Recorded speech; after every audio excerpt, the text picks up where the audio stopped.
할렐루야. 할렐루야. 네, 오늘도 힘차게 한번 구호를 외쳐보도록 하겠습니다, 여러분. 자, 나는 하나님의 자녀, 하나님 나라를 이 땅 위에 이루어가요. 할렐루야. 아멘. 우리 친구들 한 주간 동안 건강하게 잘 보냈나요? 네, 우리 저번 주에 이어서 우리 한번 다 같이 이렇게 따라해봤으면 좋겠어요. 자, 첫 번째로, 자, 사도신경은 하나님을 향한 우리의 고백이다. 아멘. 네, 그리고 두 번째로 이렇게 한번 외쳐보도록 할게요. 머리로만 알지 말고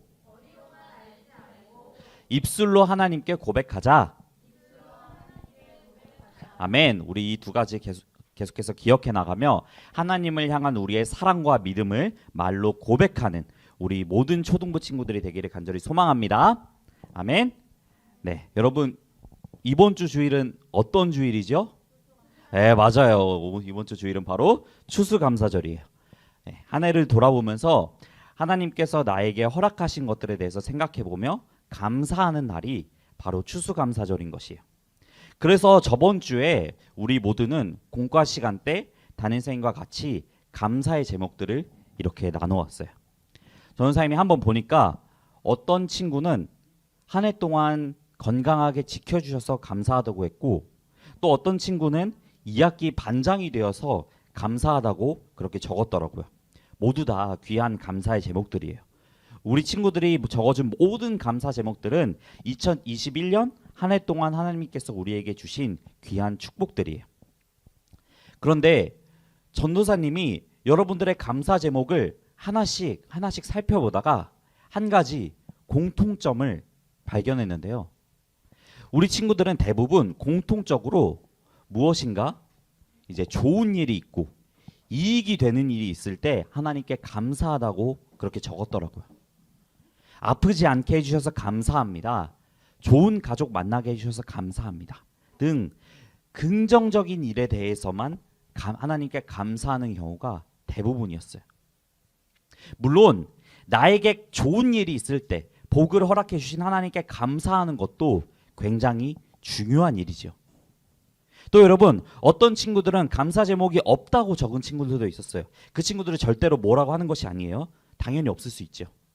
전사님도 옛날에 이렇게 생각했던 적이 있었어요. 어떤 한 해는 정말 안 좋은 일만 가득할 수도 있는데 감사할 제목도 없는데 그냥 일부러 짜내는 거 아니야? 말 맞추기 아니야? 이렇게 생각했던 적이 있었어요. 어쨌든 전사님이 여러분들에게 말하고 싶은 것은 우리 모두는 우리에게 무엇인가 좋은 일이 있고 이익이 있어야 감사하기 쉽다는 것이에요. 이것은 비단 여러분만의 이야기가 아니에요. 어른들도 그런 경우가 많아요. 여러분, 어른들도 헌금을 매주 봉투에 이렇게 내지만 우리 어른들도 우리들도 이렇게 헌금을 매주 봉투에 이렇게 내지만 어른들도 헌금을 매주 내요. 그런데 어른들이 내는 헌금에는 종류가 있어요. 가진 것의 10분의 1을 하나님께 드리는 11조부터 시작해서 선교를 위해 쓰이는 선교 헌금 등 다양한 종류가 있고 특별히 감사 헌금이 있어요. 그런데 여러분, 감사 헌금에는 무엇이 하나님께 감사한지 그 감사 내용을 봉투에 적게 되어 있는데 전사님 예전에 다니던 교회 주보를 이렇게 보면 대부분의 감사 제목이 무엇인가 좋은 일이 있고 이익이 있을 때의 경우더라고요. 전사님 부모님만 해도 전사님 대학 들어갔을 때, 전사님 대학원 들어갔을 때, 혹은 군대 무사히 제대했을 때 등 무엇인가 특별한 일이 있거나 좋은 일이 있을 때 감사헌금을 내는 경우가 많았어요. 아직까지 전도사님은 감사 제목 중에서 너무 고통스럽고 힘들어서 하나님께 감사합니다. 이런 제목은 한 번도 못 본 것 같아요. 그런데 여러분, 감사에는 그런 차원만 있는 것이 아니에요. 오늘 말씀 속의 바울을 우리는 한번 살펴볼 필요가 있어요.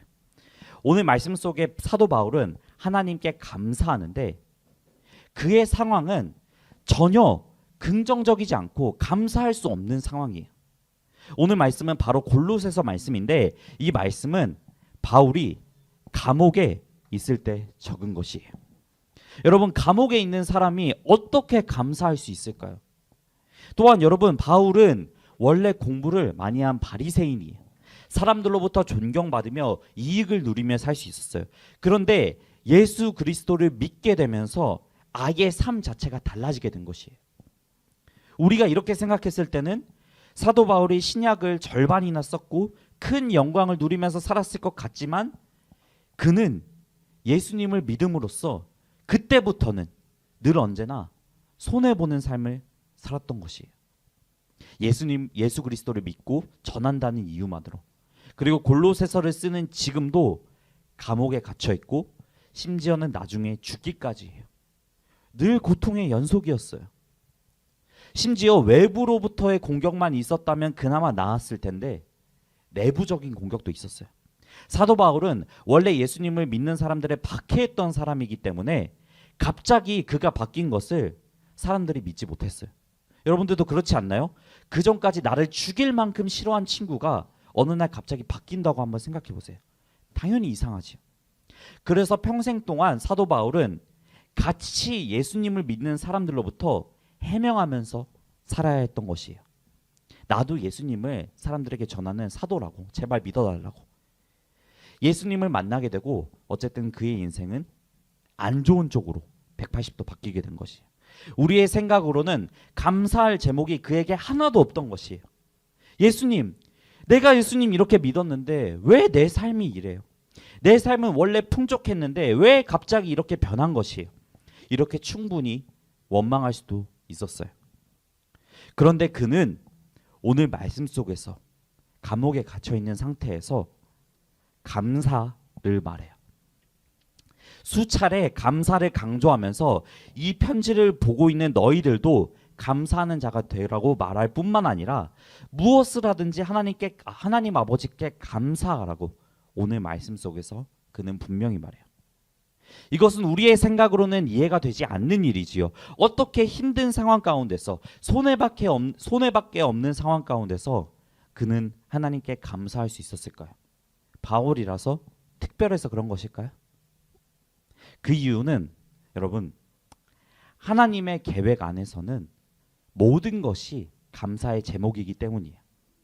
하나님의 크신 계획 가운데서는 좋은 일, 이익이 되는 일뿐만 아니라 힘든 일, 고통스러운 일 등 모든 것이 다 감사의 제목이 될 수 있기 때문이에요.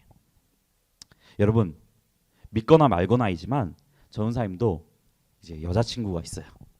네, 네, 네. 놀랍게도 모쏠은 아니고 여자친구가 있어요. 전사님 학교에서 맨 처음 만났고, 전사님 여자친구도 이제 다른 교회 전도사님이에요. 이제 지금 다른 교회 어디에서 전사님처럼 똑같이 이렇게 말씀을 전하고 있을 거예요. 그런데 여러분, 전도사의 여자친구는 지금은 다행히 많이 좋아졌지만 원래 희귀병이 있었어요. 여러분, 어느 날 내가 걸어가고 있는데 내 두 다리를 갑자기 못 쓰게 된다고 한번 생각해 보세요. 얼마나 무섭겠어요. 전사의 여자친구가 그런 경우였어요. 21살 때 이제 대학교 생활 열심히 재밌게 하고 있는데 병이 찾아오게 된 것이에요. 어느 날 갑자기 못 걷게 되었고 어디 병원을 가도 원인을 못 찾겠다고 말할 뿐이었어요. 무려 1년 동안 자기가 앓고 있는 병이 그 병의 이름이 뭔지 몰랐대요. 다리도 못 쓸 뿐만이 아니라 병세가 계속 악화돼서 눈도 마치 A4 용지를 이렇게 막아놓은 것처럼 흐려지면서 시력도 안 좋아지게 되었어요. 재밌게 21살을 즐기던 대학생의 인생이 갑자기 멈추게 된 것이에요. 다니고 있던 학교도 휴학하게 되었고 병원에 무려 1년 반 동안 입원하게 되었어요. 자신이 계획하고 있던 것도 하나도 하지 못하고 입원을 하게 되니까 가족들과도 떨어져서 병실 안에 혼자 남겨져 있었어요. 감사가 나올 수 없는 상황이죠. 하나님을 원망할 수밖에 없던 일이죠. 그래서 맨 처음 1년 동안은 하나님에 대해서 그렇게 원망을 많이 했대요. 하나님은 선하신 분이라면서 어떻게 나에게 이럴 수 있냐고 너무하다고 말하면서 힘든 시간을 보냈어요. 그런데 전사님 여자친구는 지금 시점에서 그때를 돌아봤을 때 병실 안에 있었을 때 그때가 자기 인생에서 가장 행복하고 감사했던 때라고 고백해요. 병이 정상적으로 치유된 지금보다 아팠었던 그때가 훨씬 더 감사했던 때라고 말해요. 왜? 1년 반의 그 고통의 시간 동안 하나님께서 나와 항상 함께 해주셨기 때문이에요. 여러분, 전사님 여자친구는 이제 집에서 혼자 예수님을 믿는데 평소에 혼자 신앙생활을 하는 것이 이제 가족들한테 눈치도 조금 보이고 늘 부담이었대요. 그런데 병실에서 늘 혼자 있으면서 비록 육적으로 심적으로는 가장 힘든 시간이었지만 아무 눈치 없이 아무 부담 없이 나와 함께 하신 하나님을 매일 느끼고 체험할 수 있었고, 그곳에서 하나님께 기도하며 찬양하며 하나님과 항상 함께하면서 깊은 교제 가운데 있었다고 해요. 그래서 아이러니하게도 가장 고통스러웠던 그 시간이 가장 행복했던 시간이라고 여자친구는 고백해요. 이처럼 여러분, 하나님의 크신 계획 안에서는 힘듦뿐만이 아니라 힘듦과 고통뿐만이 아니라 좋은 일, 모든 일들이 다 감사의 제목이 될 수 있어요. 오늘 말씀 속의 바울도 감옥 안에서 하나님과의 이런 시간들을 보냈기 때문에 하나님과 깊은 교제를 나누며 하나님의 그 크신 계획 가운데 자신이 같이 참여함을 느낄 수 있었기 때문에 감사를 말할 수밖에 없었던 것이에요. 사랑하는 여러분, 우리가 한 해를 거듭할수록 우리가 학교에서 배우는 과목의 수준은 조금씩 높아져요. 우리 6학년 친구들은 이제 벌써 중학교 과목들을 선행학습한 친구들도 있을 것이고 수준이 올라가고 있다는 것을 느끼고 있을 거예요. 우리의 신앙도 또한 우리의 감사도 학교 공부처럼 수준이 한 단계씩 마땅히 높아져야 돼요. 몇 년이 지나도 그냥 어린애 같은 신앙으로 남아서는 안 돼요. 그런 우리의 신앙 수준을 확인할 수 있는 가장 좋은 방법이 바로 감사예요. 우리가 좋은 일이 있고 이익이 되는 일이 있어야지만 하나님께 감사할 때 그것은 성숙한 신앙이라고 말할 수 없을 것이에요. 그런데 우리가 좋은 일과 이익이 되는 일뿐만이 아니라 그것을 넘어서 고통스러운 일, 슬픈 일이 있을 때마저도 하나님께 감사하는 것은 우리의 신앙이 하나님 앞에 그만큼 더 성숙해져 있다는 것을 의미할 거예요. 사랑하는 여러분, 올 한 해 우리 1년을 보내면서 얼마나 힘든 일들이 많았어요.